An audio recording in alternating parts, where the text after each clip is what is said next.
How's it going, everybody? Welcome back. Today is Monday after the Arena Championship, and I am, yeah, recovering. I guess I don't know. I'm somewhat exhausted. The tournament was pretty intense, stressful, and especially towards the end, it was very exhausting. Magic is, yeah, the high pressure. It is certainly you got to take a little bit of a break after these tournaments.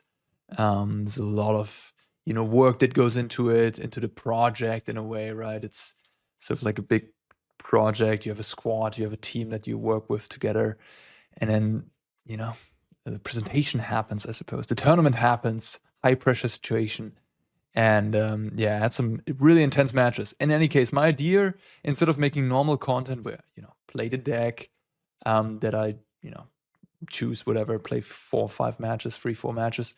I'm gonna review my arena games, and before we get into sorry, my arena championship games. So I will be reviewing every single game that I played in the arena championship. Some are less interesting, some are more.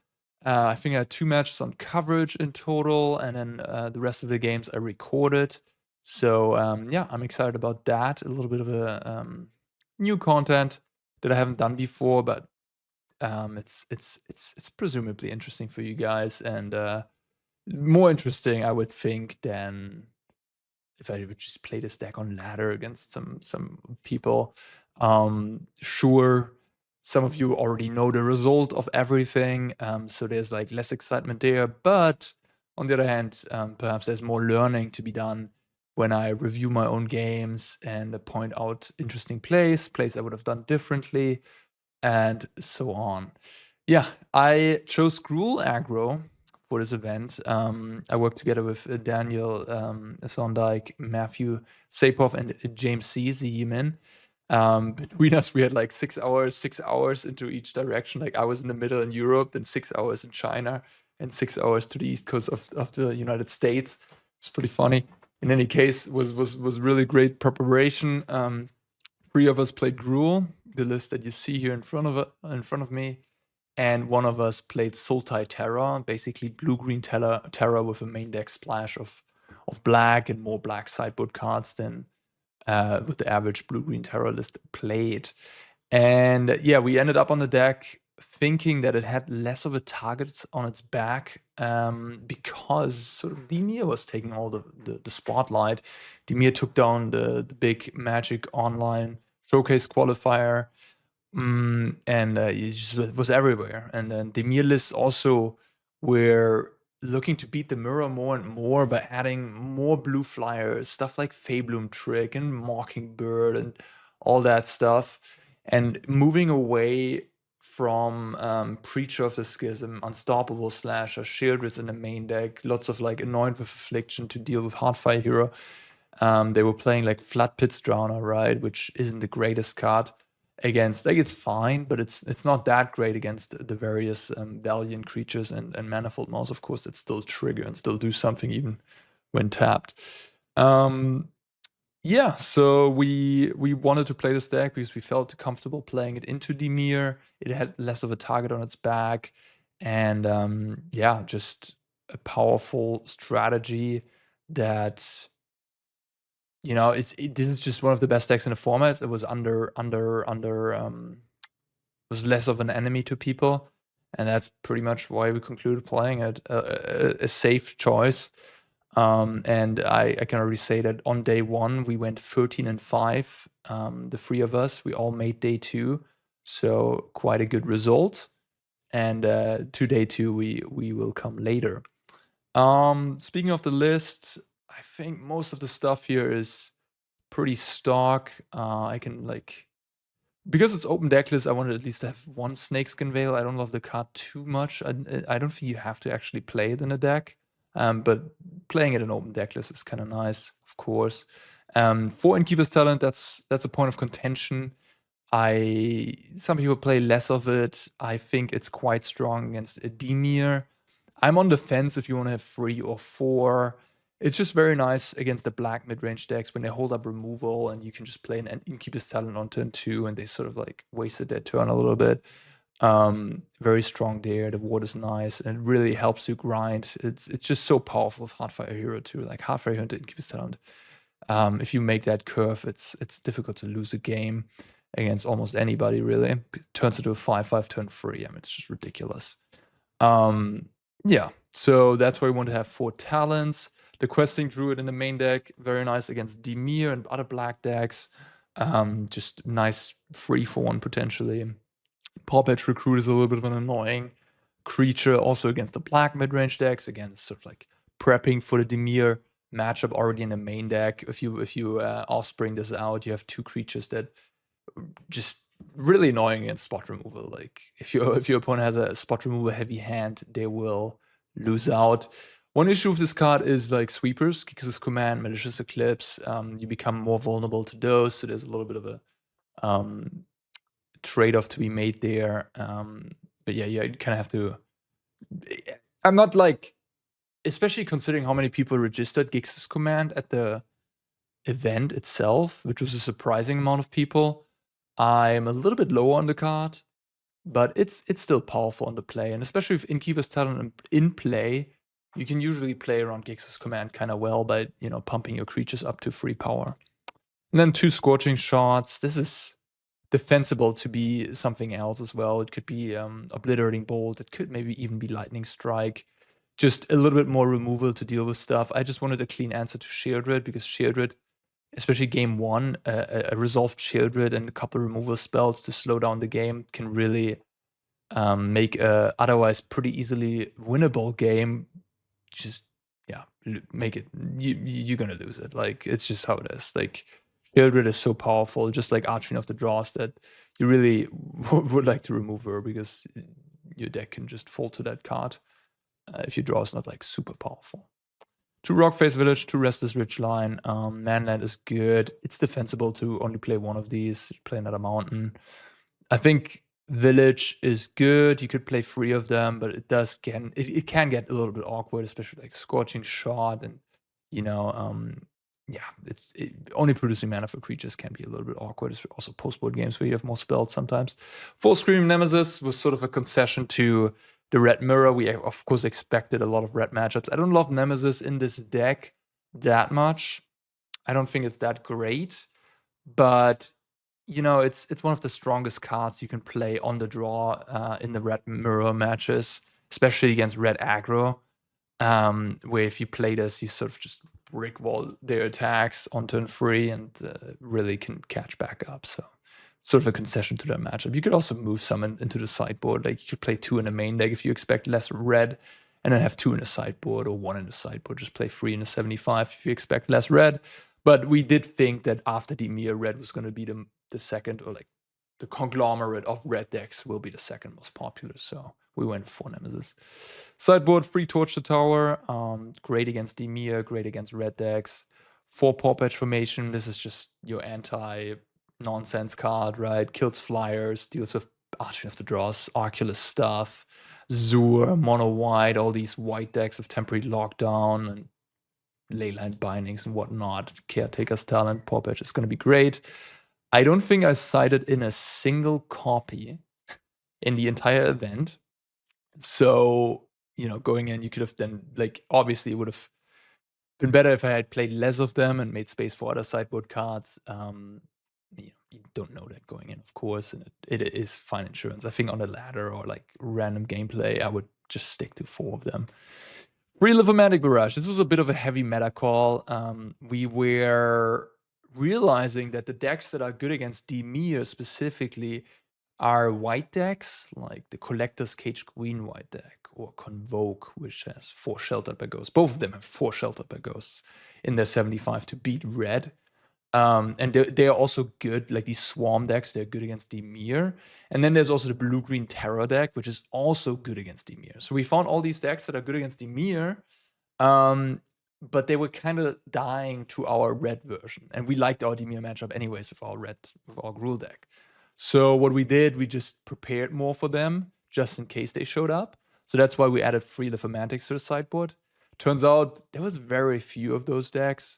Really, like, most people just played Demir in red, 41% Demir, I think like 27% red decks in total or something like that. So there wasn't much of those decks, so that was a bad call.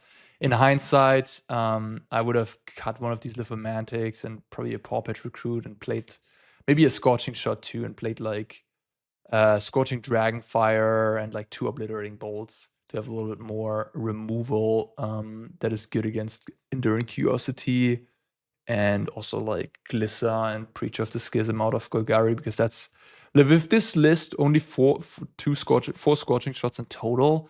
If you run into Golgari and they play like Glissa into Shieldred, you only have 4 clean removal for these. You are going to be in trouble from time to time. So having like 6 removal spells that can deal with a Preacher / Glissa cleanly is probably where you want to be. So yeah, and the second Paw Patch is probably not great if people are playing that many sweepers in the sideboard. And then 2 Questing Druid. Questing Druid is just the cleanest, best way to gain card advantage. It's cheap. It's not embarrassing to pass the turn on turn 2 and just cast it in the end step. If you hit a land, a creature, you're going to be fine. If you hit a land, a removal, and they already have a creature, you're going to be fine. Just, very, very nice against Demir, one of the better cards there. Well, that is Gruul. I mean, you guys all know the deck. Giving you a little bit of an insight on the latest list. This is the Arena Championship is an event I worked for very, very hard. Not as hard as for World Championship, but I did play a lot for this one as well, and I'm more of a Demir mid-range player, of course, but I had to kind of realize that I didn't want to be I just didn't want to be in the arms race. If you take a look at the finals list, I'm gonna post the deck list from the Arena Championship in the description. If you take a look at the finals list that made the finals, you're gonna see that the player on Demir had 4 Feybloom Trick in their main deck. Really, really amazing in the mirror match, no doubt. Making 2 flyers at instant speed, great card there. But he dodged red for the entirety of the tournament until the finals, and I think his list is just terrible against red, like terrible. So it's you had to make that trade-off when playing Demir. Like, oh, do I want to beat the mirror, but then I lose against red? Yeah, not great, right? So I just thought that Gruul not being enemy number 1 right now is just going to be a really solid choice. Powerful, proactive. I liked my matchup against Demir. It's not like 60% against most lists, but I think it's favored, especially game 1. And then post-board, you just have to eke out game 3, right? Against their sideboard mess. Like, some people put in like 10 sideboard cards for Gruul that I played against, and I still beat them, because you win game 1, and even in the post-board games, you have a good shot with a good draw.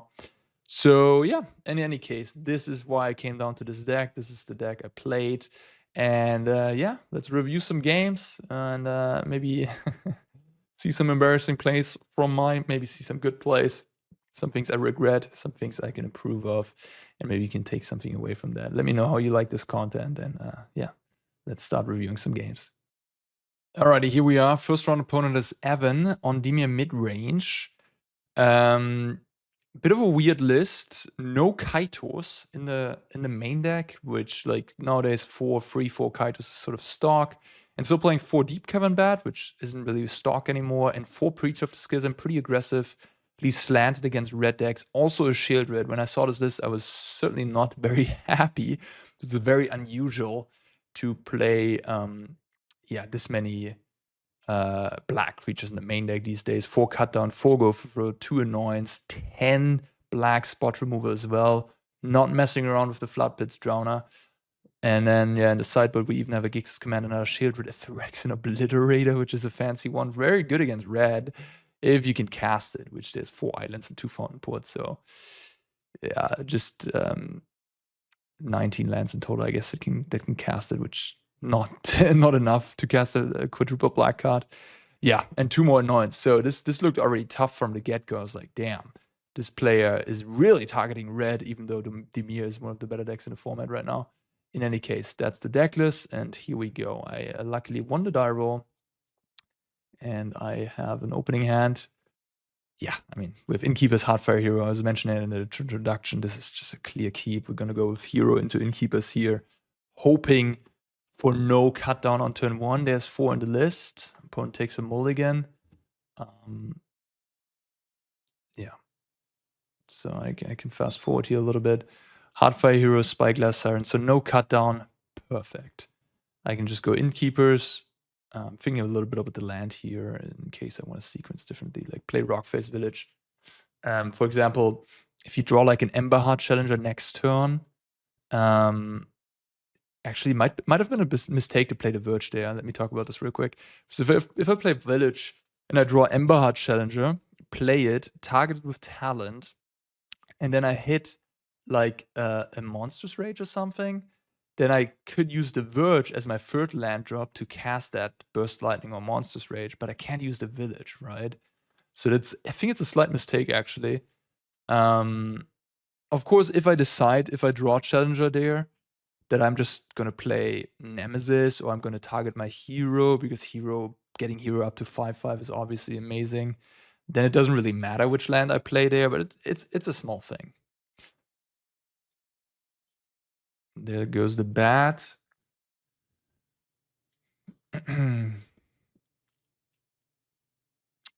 Taking the Nemesis. Yep, makes sense. And I can go Claw with haste here, or just cast another Nemesis, which I presumably will do. Very happy, of course. Make my hero into a 5/5. No removal spells. Opponents on the draw here. Just go Siren into bat. I'm feeling great, of course, about my spot.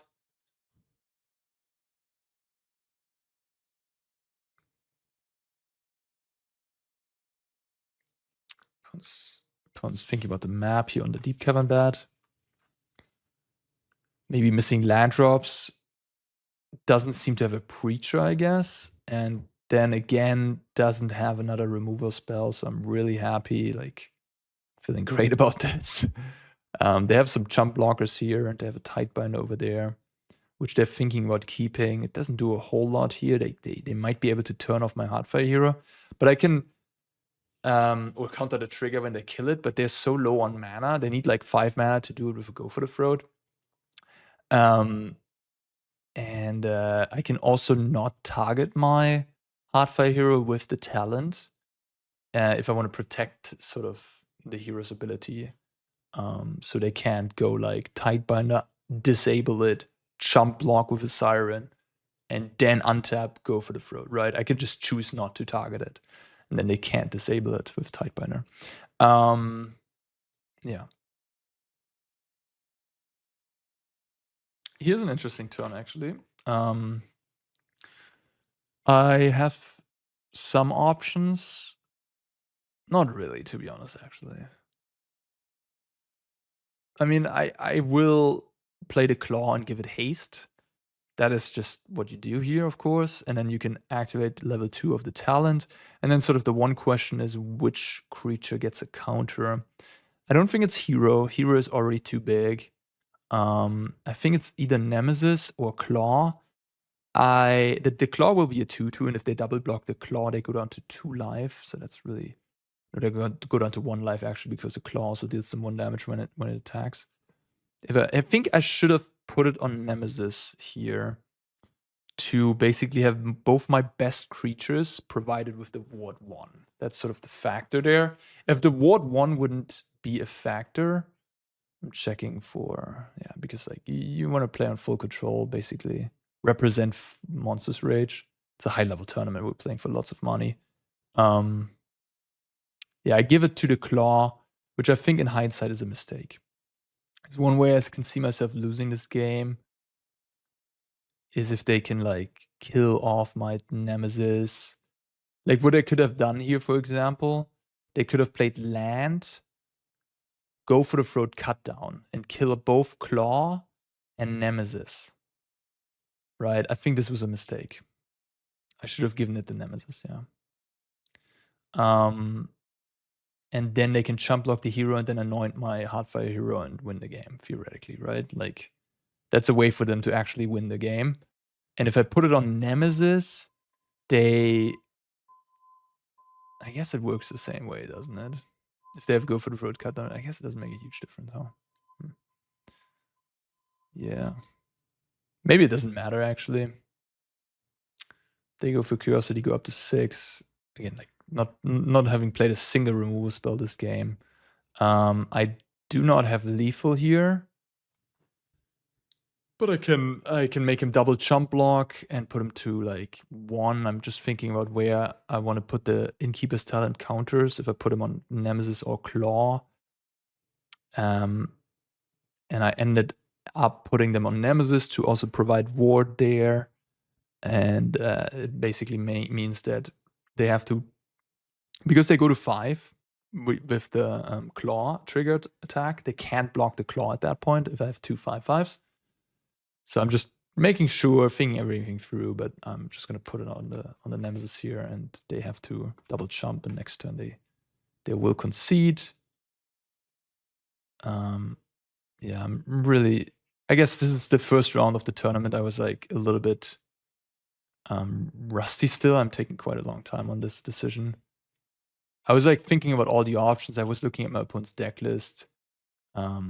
But yeah, this is pretty good. They block with Siren there, and then Hero will be blocked by Curiosity. They go to 3 life, have no board left. I actually have 1 more life point lost from the Siren, which stops the life gain on Deep Cavern Bat as well. Like, this game is done. All right, sideboarding. I guess we can take a quick look at how I sideboard here. Talk about this. I'm not going to do this for every game. I usually add in the shots, especially like all shots come in, trim down to 2 or 1 Nemesis. I cut the burst lightnings mostly. On the draw, you can keep in like 1 or 2, but on the play, I really don't like them. Bring in the torches, bring in the paw patches, bring in the questing druids. Take out a rage or 2, take out the veil, take out a claw. Yeah, I honestly, I think taking out claw is not the best necessarily. I think you'd rather take out Nemesis, but it is kind of close, and looks like that's what I'm presumably gonna do. I'm adding a burst lightning because I want to draw. Want to have a little bit more action there. Burst lightning can technically also get kicked and kill a bigger creature, right? Kill a preacher. Not much to think about there. Super happy about this hand, of course. It's just a dream. I mean, double hero and Innkeeper's Talent is just the dream. Because even if they kill the first hero, you can follow up on turn 3 with another hero, and then, you know, do other things. Yeah, I'm very stoked about this Deep Cavern Bat, because if they take Talent, I can just go hero into Torch and get my Talent back for next turn. If they take Torch, I'm gonna just play my Talent and be in a commanding position. Kind of how the first game went. I guess there's something to think about here. Is do you want to go for Talent or Manifold Mouse? If you go for Talent, they have a removal. You don't have anything in play on the following turn, right? If you go for Manifold Mouse, you hit them for 4, and then you do have something in play. They kind of have to decide, do they want to kill the hero or the mouse?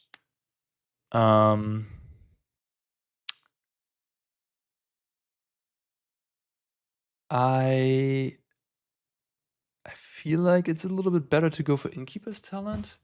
Also considering that the mouse might make 2 creatures on turn 4. But if I remember correctly, I actually sort of swayed myself by the argument that I wanted to have 2 creatures in play at the same time, so that a singular spot removal doesn't stop my whole pressure. So I did go with this play, which, I don't know, I think is wrong, honestly. Not by much, I think it's close, but I think playing Talent there is fine. If they have a removal for my hero, so be it, you know. I can then follow up with Hero Claw and level up Talent to give Ward. So then I have another 3/3 hero with Ward 1, a Claw in play, and then if I draw a 4th land, I can play the mouse on the 4th turn with Offspring. Offspring is just kicker, basically, right? Like, everything is just kicker in Magic.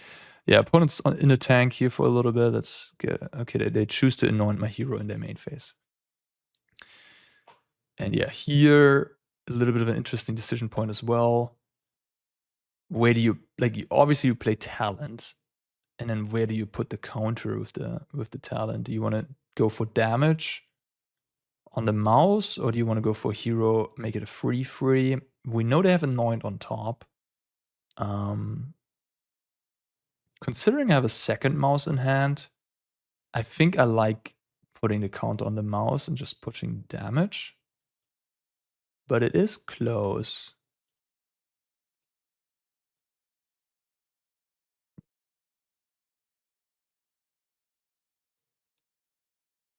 What do? I could technically... Okay, I gave double strike, so I went for this line. I valued the mouse a little bit higher than the hero. I go for Anoint, and then attack me.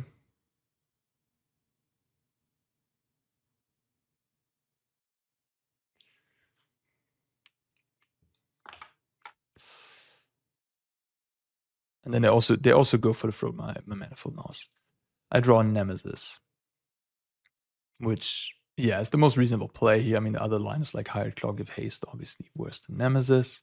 I go with that. Enduring Curiosity, pretty big pain, honestly.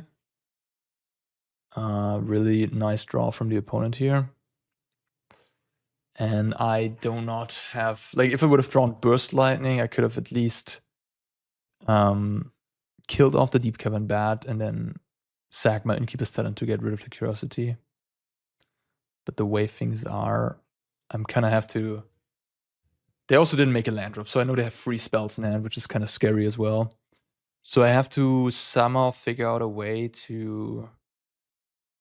just like basically hope they have, I don't know, 3 Curiosities in hand. You know, something like very clunky, non-interactive. So I have to assemble a kill.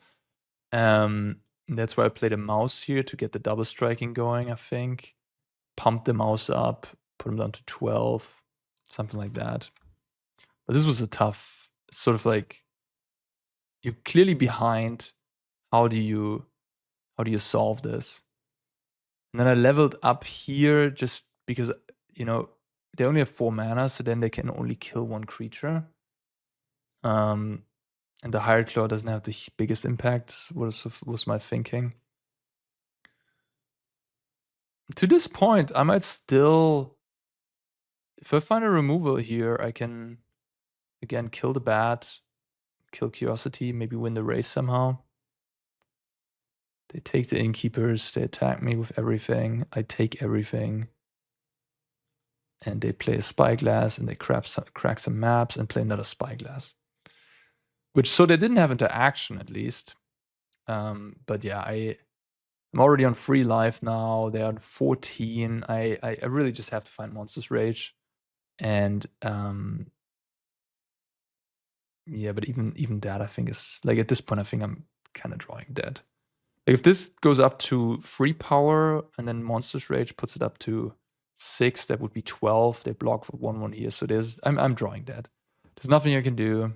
There's no way I can defend myself from lethal. I don't have enough. They have 5 flyers. I'm at 3 life. This game is done. Yeah, there was no way I could have won this game at that position. Maybe if I play Hired Claw instead of the Ward, I deal an additional 1 in the attack. 12. But nah, they can still like block everything and survive and attack me back with the surviving creatures. So yeah, let's move on to game 3. I took out all Nemesis here on the play, maybe a little bit aggressive. Let's see, I'm probably adding them back in, but it doesn't matter too much. Okay, oh, that's a very interesting hand. 4 lands, 3 Questing Druids on the play. I mean, I kind of like it, to be honest. It's not... I think on the draw I wouldn't keep this. But on the play, I think it is actually reasonable. And I do keep, yeah. Like, look, if they have a hand with... You know, they're inclined to keep hands on the draw that are heavy on removal. Like cut down go for the throat, right? I know they have a bunch. They have like 8 2-mana removals and 4 cutdowns. So because they're inclined to do so, if I go like 1-drop and a 2-drop, they might just answer cut down into go for the throat, right? And I'm basically playing right into their hand. And what Questing Druid does, it doesn't play into their hand, right? It plays. See, like they go Swarm turn 1. Like Swarm turn 1 is already an indication that they might have cut down. Although they give me the full control there, so I'm kind of wondering maybe they're just bluffing it. But I still have it in the back of my head that they might have a cut down. Here I go for Questing Druid. It resolves. I find 2 things. Perfect. Easy 2-for-1. 3-for-1 even, because the Questing Druid is going to be relevant later. Absolutely wonderful. Very happy. And yeah, setting up for Questing Druid probably into another Questing Druid end of turn. There goes a Preacher. That's a little bit annoying. Now you could feasibly cast a Questing Druid out of desperation and try to find a Scorching Shot. But I decided, well, I know what I decided. I think it's a correct play. But I was like, yeah, it doesn't matter too much. But what I actually did here is I paint myself down to 19 and played a Questing Druid and then just passed the turn. So that when they attack, they at least they won't get a vampire and a draw trigger. They will just get the draw trigger. And then I can maybe race them back or something. It's not perfect, but it is sort of, you know. Obviously, I would be much happier if I had a Scorching Shot, but I'm making the best out of the situation here by painting myself there.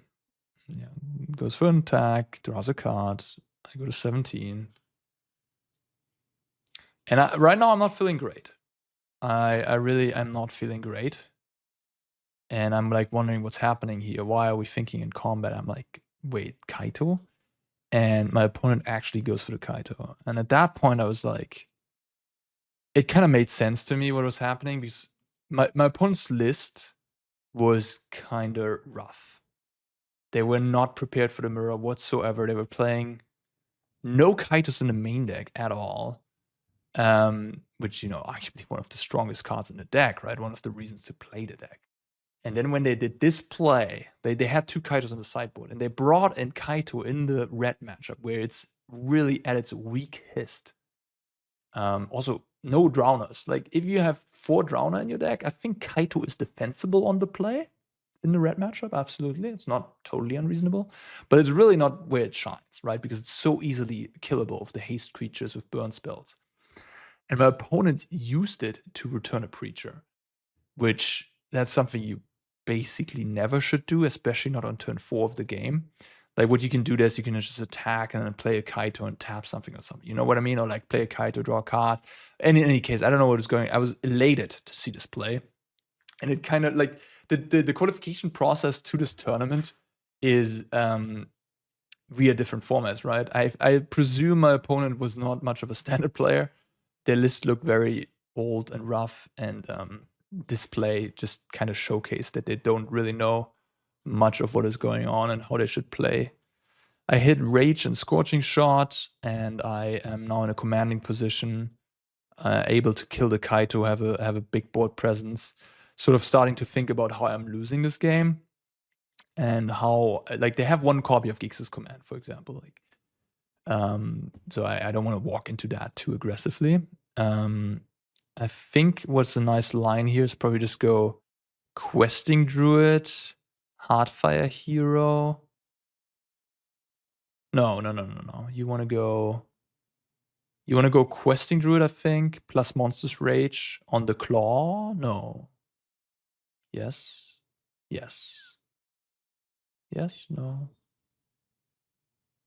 Yeah, it seems reasonable. And then attack of Claw on the Kaito. And then go Hero end of turn. Go Seek the Beast, Questing Druid end of turn. You could also cast Questing Druid and just go Hero and Monstrous Rage. And then you have a Hero in play. that you can pump up with Manifold Mouse on the next turn.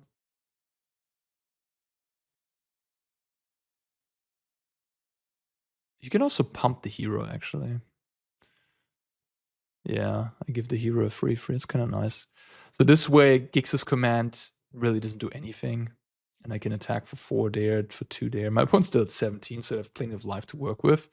But my board is just incredible. Like, I have these growing questing druids. Demir is just bad from like, Demir cannot play that well from behind, right? They don't really have great sweepers. They have the Gix's command, but this board is excellent against Gix's command. And yeah, the Steep Cavern Bat, not the greatest. I have 2 good cards in hand. And yeah. I think they will take my mouse, makes sense, play Preacher, and then here they had 17 life. I can kill off the bat, play Manifold Mouse, pump this to 6/6, this to 5/5, give this double strike that will be 8 damage then. Attack with the claws, well, put them to 16. Oh yeah, I'm going with this line actually because I'm fine because this already has trample. This pumps up my questing crews even more. Yeah, it's a smart line actually. It's better than going for a kicked offspring mouse because I don't need the trample, right? I just need the double strike. My hero already has trample. So I don't need to kick this. So I go for Seek the Beast first to get more counters on the heroes. On questing druids, also find rage. Like if I find another rage, the game ends on the spot likely. And I found a hero which is in essence, I basically added 2 more counters on each of these druids by going with this line instead of going with Burst Lightning and an Offspring Mouse. Give double strike there, and then they block the questing druid, and then they take exactly 16. So heads up play, not going for the value by going for an offspring, they are just going for the kill, which I found. All right, well, that was the first game. My opponent made a severe error on turn 4 by, I don't know what their hand exactly was, but I can't imagine that you ever put a Kaito into play there. Maybe the hand was really atrocious. But even then, so you should not return the Preacher back to your hand. You should just play the Kaito and then Surveil too and try to find like removal if you're looking for something, or stun a thing, I don't know. But don't attack with Preacher and return it to your hand. That's just such a tempo negative play that you can never make. And yeah. All right, that was round 1. All right, the next match, round number 2, is against my teammate, James Z, very good grinder from Hong Kong. I believe, yeah, Hong Kong, China. In any case, Demir, Crab, Tolarian Terror. I mean, this is what I alluded to in the intro. The Sultai Terror list, pretty stock blue-green stuff. Just honing out sort of the removal suit with some black cards. Nowhere to run is especially nice because you can bounce it with this town ain't big enough, right? You can sort of like rebuy your removal spell against red, quite nice against Heartfire Hero, and also Screaming Nemesis lines up very nice against those two. Heartfire Hero because you don't lose damage when you kill it with the Nowhere to Run. And yeah, this deck, he really liked it against Golgari and Demir. Both those decks just have difficulty dealing with Tolarian Terror and Beanstalk with that engine where you just don't run out of cards really with this deck, and you just keep slamming 5/5s. And yeah, in the meantime, interacting a little bit or pressuring with orders from Stormchaser's talent, and that is what the deck does. It's a pretty cool one. Low land count allows to not flood out later in the game, and Analyze the Pollen can be used to fetch one of these terrors with the Collect Evidence 8. Bushwhack is a pretty decent removal spell in this deck, while also being a cheap spell to enable Terror and Demir Crab. And Cedophobe and Cash Grab are sort of the enablers plus the opt, of course, for your terrors. And I must say Cedophobe both and Cash Grab are both really excellent at doing so. They look at a lot of cards, they instance themselves. Cedophobe gaining you 2 life is neat against red decks. And sometimes even if you mill like 2 spells with Cedophobe, you are gonna be kind of like happy because you dark ritualed essentially these terrors, right? You reduce them by free cost. So even if you have the Beanstalk stuff, like if you have Beanstalk going, it's fine to lose a card. Anyways, why am I explaining this deck so much? Let's jump to the game. Let's go. I think I lose the die roll. There we see James' hand, my deck list.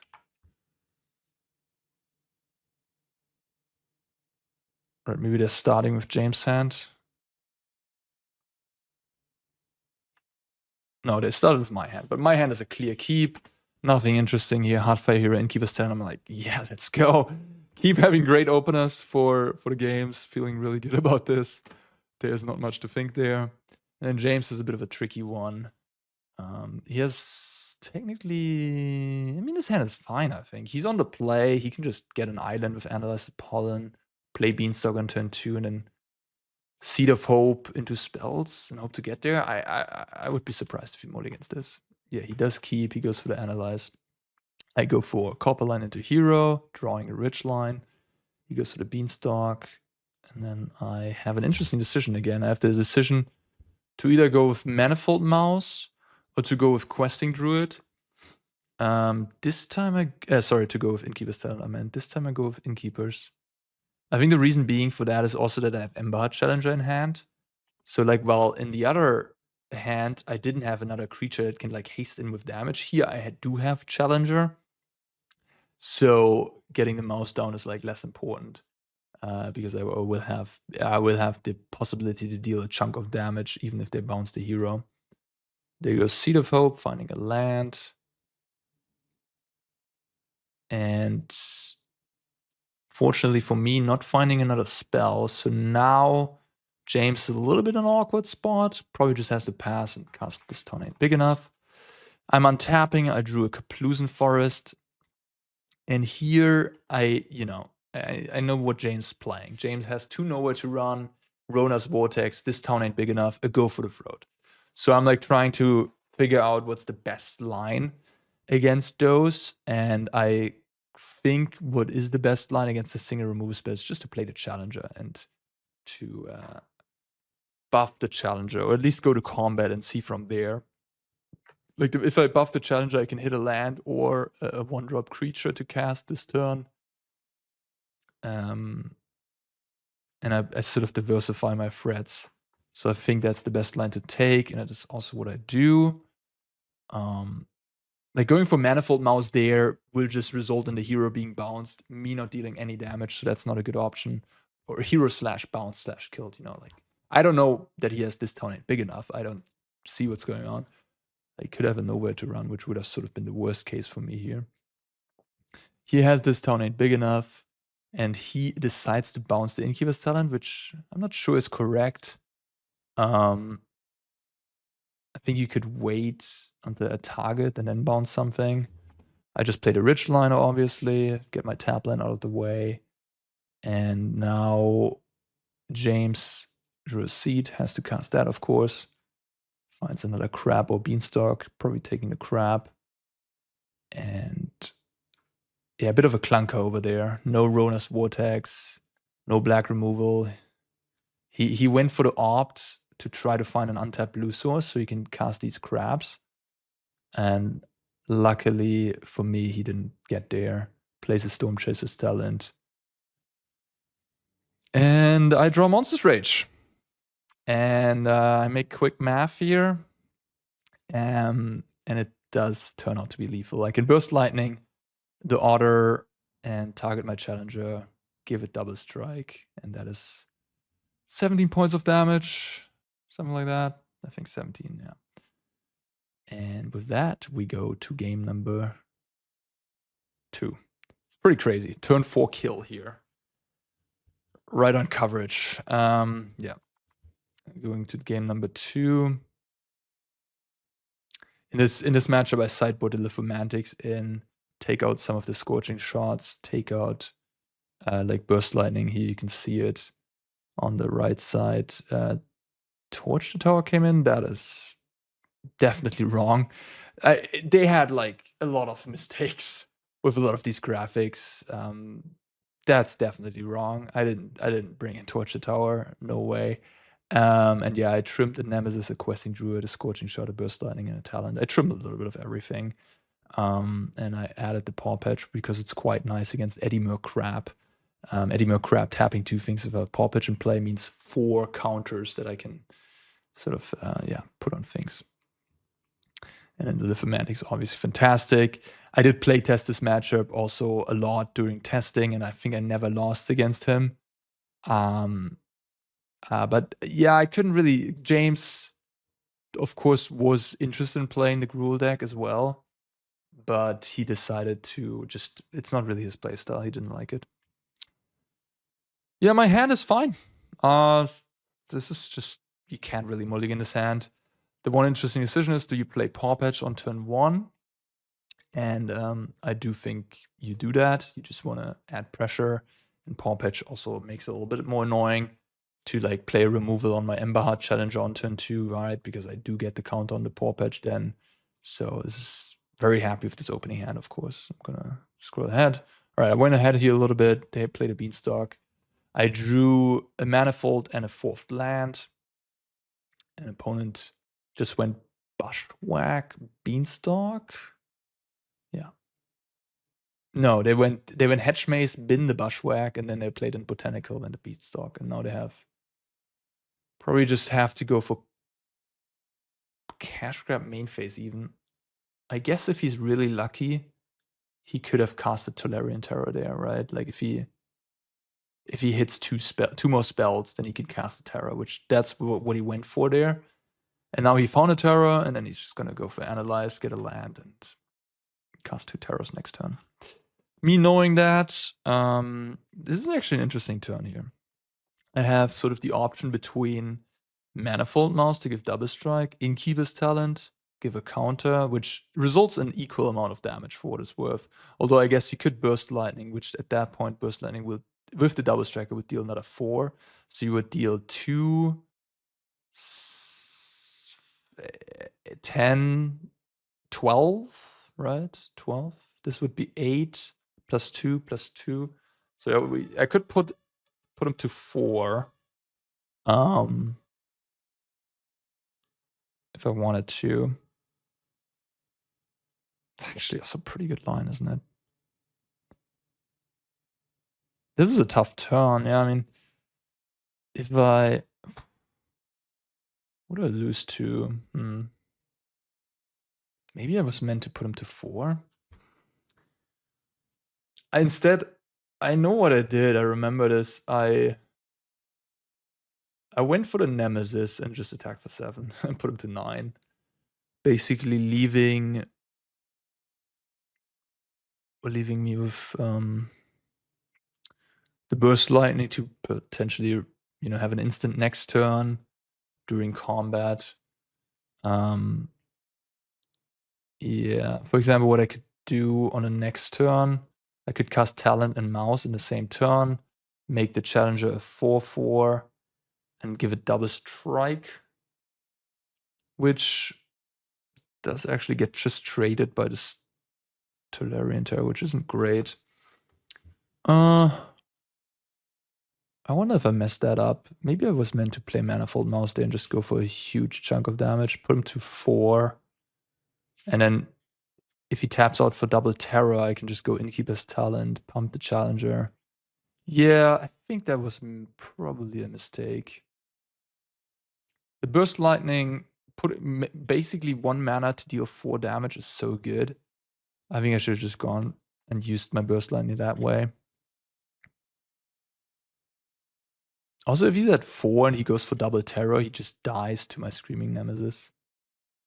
So he goes for bounce, so he can play double terror and still remove my Nemesis, which makes a lot of sense. Doesn't get to draw the cards with the terror, which is a little bit unfortunate, but probably best to just remove my board presence. Luckily for me, the Challenger now is a free, which is big game, because now with the Innkeeper's Talent and the Mouse, I can make it a 5/5 and get in there with double strike, and at that point, James either double blocks or chumps, which is both good for me in the end. And yeah, there's just no way I'm not doing that here.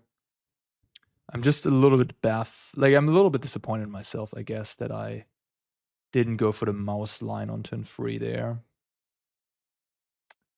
I don't really know what I was playing around, to be honest with you, because the Nemesis is 3 creatures in play. With the mouse, I also have 3 creatures in play, so it's good against crab, right? With crab, you just want to diversify and have a bigger board. So, yeah. He goes for the double block. I'm pretty happy about that. You know, I have a good board position. Opponent's at 9. I have Nemesis in hand, another challenger. James flooded out pretty heavily here. Didn't put up much of a defense. I think he goes for the talent and fights my mouse. And the Paw Patch Recruit now basically was 1 mana, 4 power, and 3 toughness already, which is pretty awesome. And here I do some quick math, and I realize I have lethal. I can kill the Order and Burst Lightning face, and then that's 10 damage in total. So yeah, I think this game I made everything correct, besides perhaps turn 3.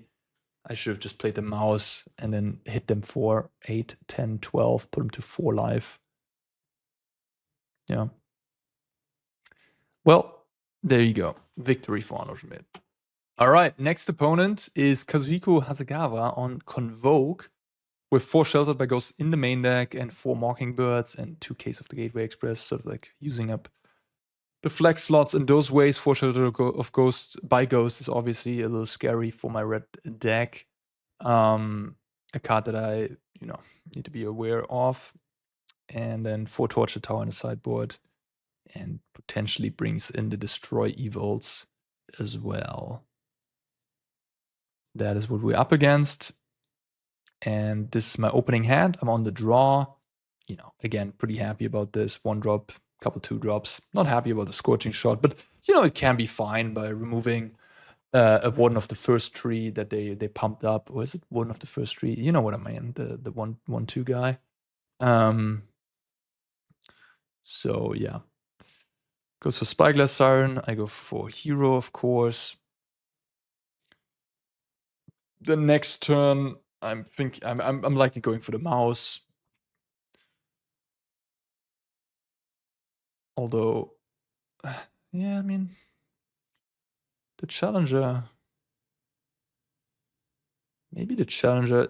I could play the challenger to just sort of go for lethal. It's not great. At least I didn't have Knight Errant. I can also go for Innkeeper's Talent. Yeah, I mean, that seems most appealing, maybe. Or if I go for Manifold Mouse, I have a nice blocker.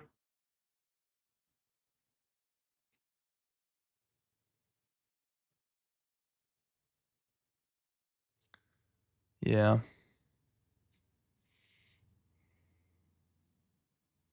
That's what I go with. I mean, I could also Innkeeper's Talent and just stay back. If I go Innkeeper's Talent attack, certainly happy if they triple block, which they won't do. Here, if they have Recruiter, I take a lot of damage, 11. If they have Case of the Gateway Express, it's not great. If they have Sheltered by Ghosts, I kill my mouse. Maybe it's justifiable to go Innkeeper's Talent. They have Case on the mouse. Pretty huge that I lost the die roll here for sure. And my opponent having turn 2 lethal is very, very good, of course. And this is sort of like a nightmare scenario because now they have a huge board position. Everything is pumped. They have another creature here. Yeah, it's not looking good. I'm at 15 and I'm not close to winning the race. I lost my double striking card, so that was sort of important to win fast. I mean, if I go Innkeeper's Talent instead of mouse, they just kill my hero and attack me. Kind of works the same. They lose a little bit more life in the process, but let's be honest. The way this game is going, there isn't much I could have done, I think. I mean, if I have the mouse in hand still, I can then play Challenger here, pump it up, and then pass the turn and like Burst Lightning a flyer, block a creature, which is pretty reasonable. Here now, I'm certainly in a rough spot because, yeah, I kind of need to kill my opponent because of those flyers. trimming down my life total. I think I went for the Hardfire Hero attack here. The thing is, at this point, Imperial Recruiter, or whatever it's called, no, it's not called you know what I mean, the Recruiter. I just can't beat that card at this point. Like, Recruiter would just be way too good. They have it, and I was like, okay, fair enough. They went Gleeful turn 2 into Case turn 3 and plus another 1-drop. This is just unbeatable. This is like, I think there's just no deck in the format that can beat this likely. You need sideboard cards like -2/-2 or whatever in the main deck to be able to beat this on the draw. So there was just nothing I could have done. Like, I could have stayed back with Hardfire here to be better against this, but even if I block one of these, I go to 5. They still have free ones, or free 2/1s and the map token and everything. I was just like, okay, yeah, I have no way of winning this game. GG. All right, and here I think I made bad sideboarding decisions.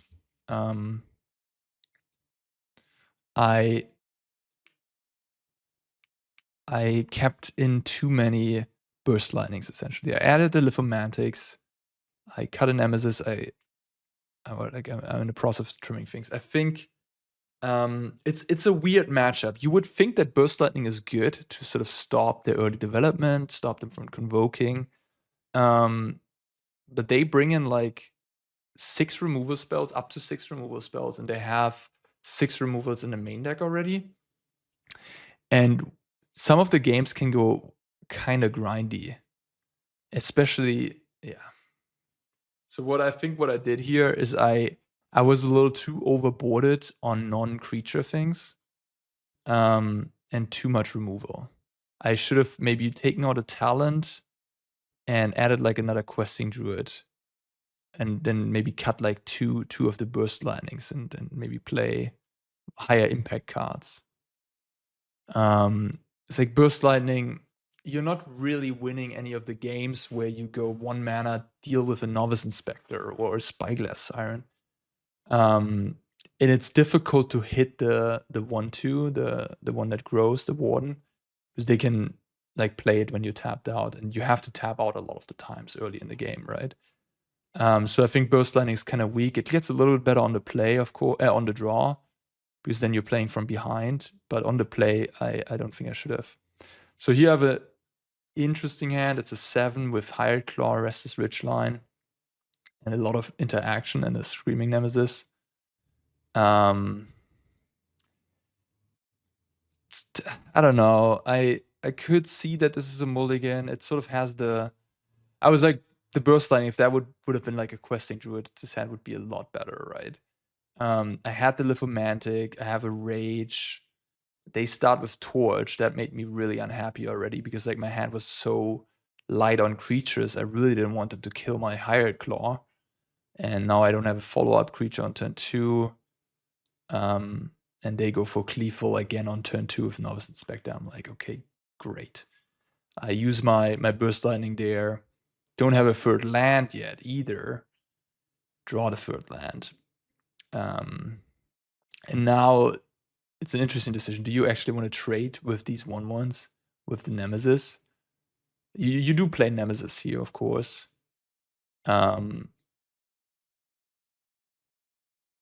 think you don't, also considering that I might actually be playing the control role now, where if I attack Nemesis, they go to 16, and then if they play Land Recruiter, that wouldn't be good, right? I would take 9. They would just win the race, then I would have to stay back for the Nemesis next turn. So instead, I decided to just play defense and hope that I can maybe win the late game. I have some interaction. I have the Innkeeper's Talent. And yeah, here, not drawing any creatures, so I have to play Talent. And now I'm kind of thinking, do I want to attack or not? I was putting them on, what's it called? On the reinforcements, of course. And I was thinking about Destroy Evil, but then I was like, if they have Destroy Evil, I'm just going to lose the game. I'm not going to play around the Destroy Evil that they have. Like, they have 2 in the sideboard. They have to board it in, and they have to have it in hand right now to completely blow me out.